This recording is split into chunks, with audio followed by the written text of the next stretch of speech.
Hi, Steve here. American Christianity didn't just drift towards Zionism and political subservience by accident. It was engineered. For a century, millions of faithful believers have been handed a study Bible that effectively rewired their understanding of God, history, and their own identity. I'm talking about the Scofield Reference Bible. I had one. It wasn't just a commentary, it was a blueprint for national dispossession. Before 1909, the Christian church understood itself as the spiritual heir to the promises made to Abraham. We were the people of God. But C.I. Scofield changed that. He introduced a rigid artificial system called dispensationalism. In his notes, he chopped the Bible into distinct historical blocks, effectively telling Christians that the moral and ethical teachings of Christ didn't really apply to us. They were for a future Jewish kingdom instead. But who was Scofield really working for? This wasn't a humble project of a lonely pastor. Scofield was a man of the shadows, spending his time at the palatial estate of Samuel Untermyer, one of the most powerful and wealthy Jewish power brokers of the American Gilded Age. You have to ask yourself, why would a titan of elite finance pour millions into a specific interpretation of a Christian text? The goal was simple: Judaize the gospel by convincing American Christians that modern ethnic groups were the chosen agents of prophecy. These financiers managed to do the impossible. They shackled the American pulpit to the political interests of a foreign state. Suddenly, supporting a foreign ethno-state wasn't just a political choice, it was framed as a theological mandate. While these same groups advocated for open borders, mass immigration, and the destruction of the demographic majority in the West, they insisted that their ethno-state remain protected, homogeneous, and religiously centered.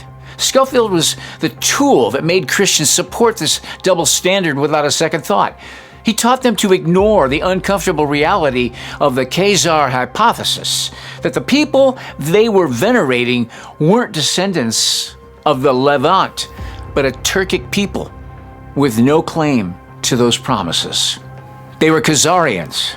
Khazarians were not true Jews. It's time to stop letting a century-old psyop dictate your worldview. The Scofield Bible was designed to break the bond between the church and the heritage of Christendom. It turned a faith meant to conquer the world for Christ into a support network for globalist interests. I propose putting an end to anonymity on social media. You do not even have to have elections anymore because you can already predict, and afterwards you can say, why do we need elections? Because we know what the result will be. What we are very proud of now is the young generation, like Prime Minister Trudeau, President of Argentina, and so on, that we penetrate the cabinets. People eat too much meat. There's this thing called the Lone Star tick, where if it bites you, you will become allergic to meat. That's something that we can do through human engineering. Why do you want to own a cell phone if you can just lease it? And if you lease, why shouldn't you lease your refrigerator or your washing machine or your dishwasher, or why do you want to own it? Now imagine the situation in 10 or 20 years when an algorithm can tell any teenager exactly where he or she is on the gay-straight spectrum. In 10 years, when we are sitting here, we have an implant in our brain. I can immediately feel, because you all will have implants. Where are they traveling? How are they traveling? What are they eating? What are they consuming on the platform? So, individual carbon footprint tracker. Humans are now hackable animals.